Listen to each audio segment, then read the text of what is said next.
The Imperium of Man first made contact with a new Xenos species at the planet of Tyran. Imperial explorators, who are Mechanicus tech priests committed to exploration and exploitation of new planets and regions in the galaxy in the name of the Imperium, discovered a strange phenomena where planets previously recorded as lush and verdant were now barren husks.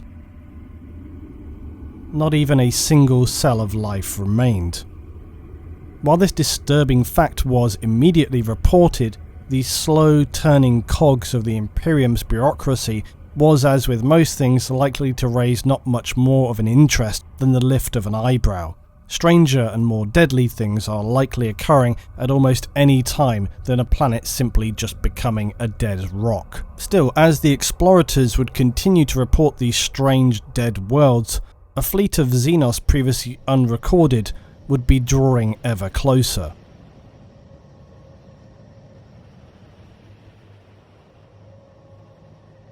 A survey craft returning from studying these destroyed worlds encountered a strange cloud of unidentified objects entering the edge of the system.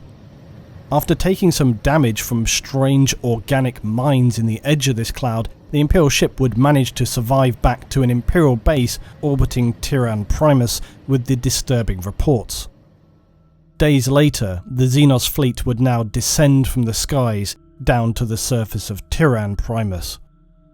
The main base on Tyran was a heavily fortified bunker system designed to withstand the ferocious storms of the ocean world. Coupled with the fact that its location on the edge of Imperial territory made it a likely target for Xenos attacks, so 4 immense planetary defense lasers were situated on the outpost, along with void shield generators, which are a form of gravitic energy field. It is typically utilized to defend super heavy vehicles and infrastructure.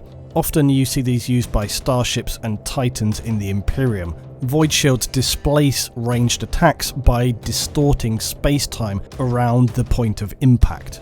The outpost was then further supported by an array of other weapon systems, including autocannon and las cannon, as well as various heavy bastions and bunkers. The defense complement itself was also formidable, with 3 full navy wings and a force of Skitarii, as well as finally an entire infantry regiment of Imperial Guard. A standard deployment for any frontier planet that had been deemed the standardized force strong enough to repel most enemy assaults. The alien horrors began to fall from the skies in an array of colours and strange storm-racked skies. The Imperial ground gunners attempted to engage and prevent any of the invaders from making planetfall. But just as suddenly as they'd begun, this attack from the strange unseen species would withdraw. Is this all they have? What an easy victory, mused the Imperial defenders. This ignorant overconfidence would soon be tragically misplaced. Majus Varnak ordered a fleet of Imperial Navy cruisers to continue to harass the withdrawing Xenos as to make sure of their retreat and assumed broken morale. But upon following this command, the Imperial ships would quickly discover, as they pushed through the spore mine clouds that masked the Xenos fleet, they would see not a few, not even 100 of the strange bioships, but in fact thousands. Having suffered minimal, if any, losses from the initial planetary engagement, swarms of Xenos ships would seize upon these easily stunned prey as they rounded on the Imperial ships. The first to be physically shredded was the Emperor's Fist, ripped apart by small invasive organisms spewed forth from a larger alien vessel. As the others were similarly cut to pieces or ripped apart by tendrils, the now absolutely panic-wrought crew in the last surviving ship were able to dispatch a warning to Tyran. While in the process of doing so, gene stealers had been unleashed into the ship's interior, efficiently and brutally slaughtering the entire crew complement in minutes, while in the background other ships were already being absorbed into the fleet's bioreserves. The Xenos would now return to the orbit of Tyran, and there would be no respite this time, no withdrawal. Many thousands of their mycetic spores rained down to the planet's surface, with the Imperial outpost defences having little success in preventing them from doing so. As the ocean around the outpost began to foam and boil, the Imperial defenders looked on baffled and more than a little concerned. What kind of horror was this attack? Soon enough their answer is returned as aliens the likes of which had never been seen before sprang from the watery gestation. Imperial Guard would quickly turn to their instinctive training and even were successful in repelling the first waves of attack by these savage alien creatures. No doubt bolstered by the fact that among their number were Guard veterans from the Imperial death world of Katashan, a nightmarish jungle planet. The lower bioforms of the attacking Xenos were little match for most standard Imperial weaponry, and the Gaunts and Genestealers would be significantly decimated. Things though began to quickly unravel as one of their planetary defense lasers would fall silent. It was literally choked and clogged by a mass of Xenos gargoyles that had been instructed from the hive mind to force themselves down into its barrel and inner workings. Now the larger bioforms like Carnifexes would begin to appear, ripping through defences and destroying further weapon installations. The Xenos were turning the tables, and it was now only a matter of time before the guardsmen would be horribly dismembered and then consumed. The outpost soon is overrun by the alien horrors and its heavy bastions and bunkers smashed to pieces or enveloped by this highly aggressive Xenos. Only Tyran's command bunker remained, and it was already beginning to buckle and crack under the weight of unrelenting damage being wrought to its exterior by huge aliens smashing their way inside. Major Varnak saw there was no hope. This was the end. The few remaining Imperial Guard in Skitarii would fight down to their very flesh and bone before these savage invaders would seethe and flow through the command bunker's corridors. Major Varnak would pray to his Omnissiah before sending a data codex deep into the lowest levels, specially constructed as a kind of black box for the outpost. This data would be their legacy to the Imperium of Man, its records providing essential information for the Imperium and humanity.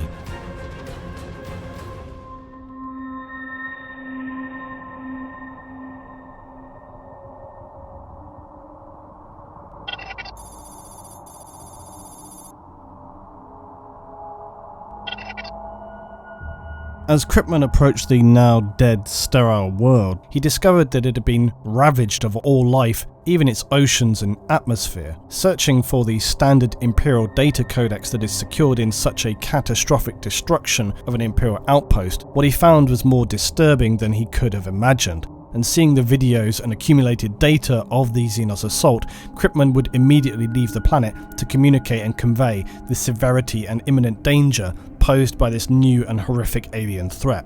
A horror he would subsequently name Tyranids. The planet of Tyran would hold the morbid honour of now becoming their official designation. Inquisitor Kryptman attempted to use his astropath on board to project a vision of his discovery to the Imperium's network, only to discover that this was not possible. Something was preventing the astropath from communicating. This, of course, was the psychic disturbance caused by the Hive fleet. So he instead proceeded to the next nearest Imperial planet of Thandros in the hopes of establishing communication, only to discover this world had also been ravaged and was now a sterile, dead planet. As is often the case with planets in the Imperium, sometimes entire worlds are lost without anybody even realizing it until years later. Eventually, after successfully establishing communications, he was ordered to proceed to the planet of Macragge, the Space Marine chapter homeworld of the Ultramarines. The alien fleet would be designated Behemoth. Thanks largely to the information gathered from the Tyran data codex, the Astartes and Imperial forces on Macragge were now able to formulate a plan in its defense. The chapter master Marneus Calgar quickly ordered its already immense, powerful defences strengthened. In addition to the existing Imperial ships in orbit, more arrived daily, including massive strike cruisers and Ultramarines battle barges. One thing was for sure, the Tyranid threat would have a far more challenging battle to be fought here than at Tyran and Thandros. It would not be until a month later that the Tyranids would finally begin to assault Macragge. Over 1,000 of the Xenos ships had been present entering the system and had now already ravaged the garden world of Prandium, a former lush paradise, a garden world, a glory to behold, and now a broken wasteland of death. Even with Cryptman's warnings, the first-hand accounts of the previously lush planet being turned to dead rock, Calgar was taken aback by the devastation of the Jewel of Ultramar. In Calgar's preparations, he would form 3 massive armies on the surface of Macragge, and as the first spores would begin to fall, the powerful Astartes regiments would begin their stand against the alien horrors. Calgar himself had formed the largest of these 3 armies and would carry out repeated rearguard assaults to wither and crush the Tyranid swarms. But the unrelenting weight and force of the Tyranids could not be suppressed, even with the power of the Ultramarines on their home planet. On the planet's surface, Titans stalked the land, obliterating any alien swarms in their path.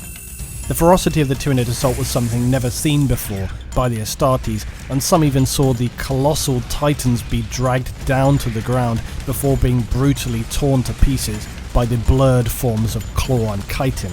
First Company veteran Ultramarines would lay waste to these foul Xenos horrors, but deep inside their bunkers, holding every piece of ground until it could no longer be held, but slowly retreating inside their fortress.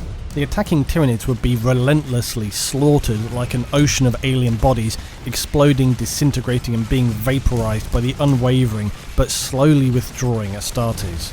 As the fighting became ever more brutal and desperate, with much of Calgar's defense forces now slaughtered, one of the final battles would be fought on a location known as Cold Steel Ridge. The previously masterful rearguard army of Calgar here would find their match, as the hive mind had learned and adapted to his battle tactics. To compound the situation, the Tyranids would deploy a bioform later classified by the Imperium as a Swarm Lord. This massive creature was one of the final forms to lead assaults on Tyran and Thandros. Using the power of the hive mind, the Tyranids' previously mindless, animalistic, furious assaults now became viciously focused, even tactical. Over the remaining hours, the Swarm Lord would launch attacks again and again, killing scores of auxiliary troops in the most savage and horrific ways imaginable, no doubt in an attempt to horrify and break the human enemy. Torn apart, flayed, penetrated, dissolved, eaten alive, inside or out, the carnage continued on and on until the powerful Astartes began to appear outmatched by this previously mindless horror. Sensing victory, the Swarm Lord along with Tyranid warriors thrust into the fight and engaged Calgar himself.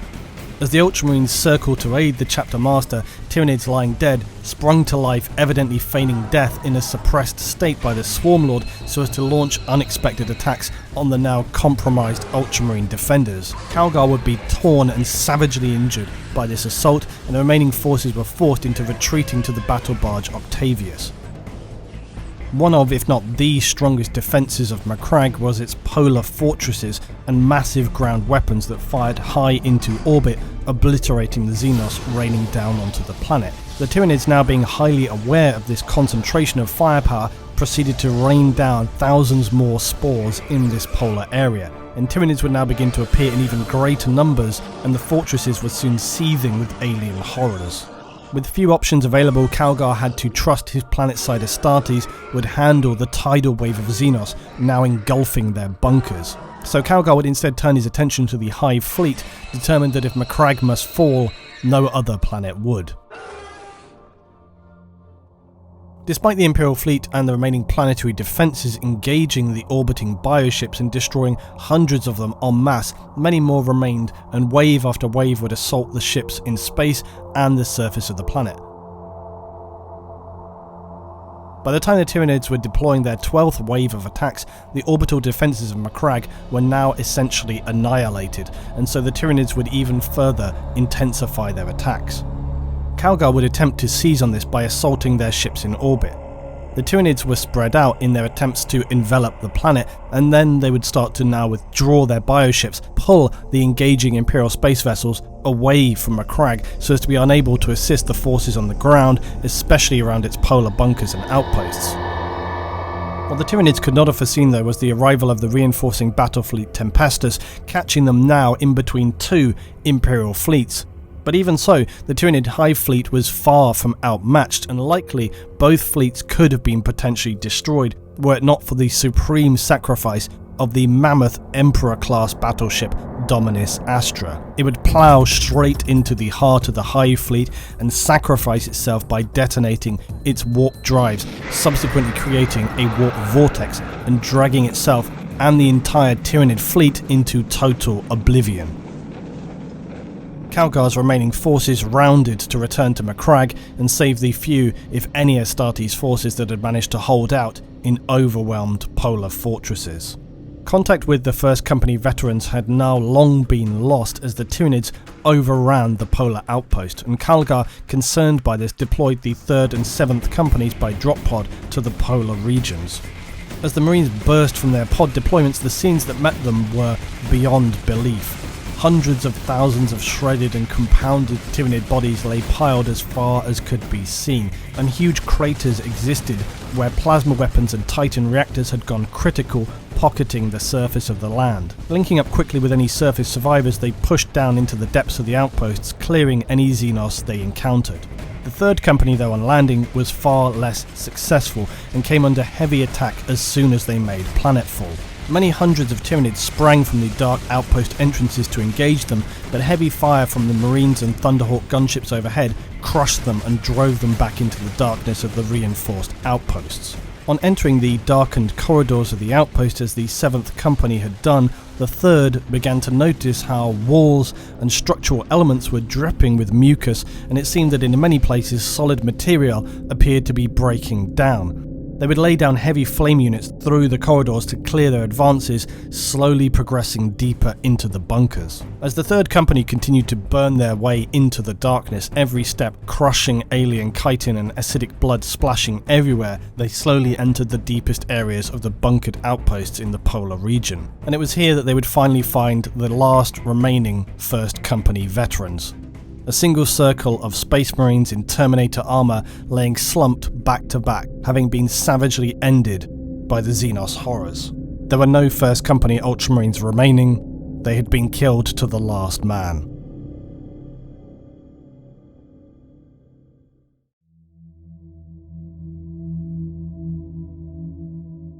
After the nightmare that was the battle for their chapter world, they faced the huge task of rebuilding their chapter, notably the veteran 1st Company, which had been so brutally obliterated. This task would be bequeathed to Chaplain Cassius, who would request to Calgar that the new 1st Company veterans be drawn from the ranks of those who had survived the tyrannic assault, as only they could understand this threat and the consequences of a tyrannic war. These elite veterans make up the now reformed 1st Company of the Ultramarines. The battle for Macragge is a bittersweet victory for the Ultramarines, having been successful against such a horrific enemy, but also suffering such devastating losses. The names of their fallen brothers are commemorated each year, and their sacrifices remembered throughout the Ultramar system. And so the Tyranids would not be seen for over 200 years, until without warning in 993 of Millennium 41, a new invasion fleet would appear. Hive Fleet Kraken, which would now engage with simultaneous attacks on planets throughout the system. Eventually this assault would also be repelled, but the Tyranids would again be detected by Inquisitor Kryptman in 997 of Millennium 41, only 4 years later. Kryptman was able, by burning out Astropass, to discern this new fleet Leviathan's intended course of attack through its targeted system. But despite some initial defensive successes, Kryptman would order the act of exterminatus on the world of Cordelis, the next planet in the Tyranids' path, so as to reduce their ability to increase their biomass. Despite Imperial Navy objections, Kryptman would succeed in carrying out his exterminatus to the planet and its population with virus bombs. This catastrophic level of civilian deaths and his lies to the Ultramarines would enrage them and other Imperial forces. Worse would be to come though when Kryptman would order the single largest self-inflicted atrocity in Imperial history, when he would order a system-wide scorched earth tactic by using exterminatus on every planet within the reach of Hive Fleet Leviathan, so as to effectively starve them of biomatter. He would later, due to these actions, be denounced as a traitor to the Imperium and carta externis by his fellow Inquisitors. But Kryptman still held loyal allies within the Astartes Death Watch, and the final fate of Hive Fleet Leviathan was far from over. The Tyranids and their ongoing tyrannic wars would change the Imperium forever, but there are many who believe that their invasions of the galaxy have only just begun. Further examination of Imperial records after the Tyrannic Wars had begun revealed disturbing facts. Facts that suggest the Tyranids had been around for a much longer period of time, and that predatory creatures like the Katashan Devil and Fenrisian Kraken are actually ancient descendants of Tyranid hive fleets, perhaps long since abandoned or forgotten by the hive. Records of the Ordo Xenos of the Inquisition have suggested Tyranid contact as far back as Millennium 35. Bioships of Tyranid configuration were also discovered on an ice planet after Imperial Guard was sent to deal with an orc threat there. Tyranids would burst out attacking the guardsmen sent, but they could not understand how this was possible, as no Tyranid ships were in orbit of the planet. Eventually they realised that as long ago as 7,000 years, a full Tyranid hive ship had crashed into the planet and remained dormant ever since. The prospect of it reanimating and sending out psychic distress calls is something that they could not allow to happen. Eventually the Imperial forces are able to destroy the hive ship by enabling massive volcanic eruptions which consume and destroy the trapped ship and all its horrific inhabitants.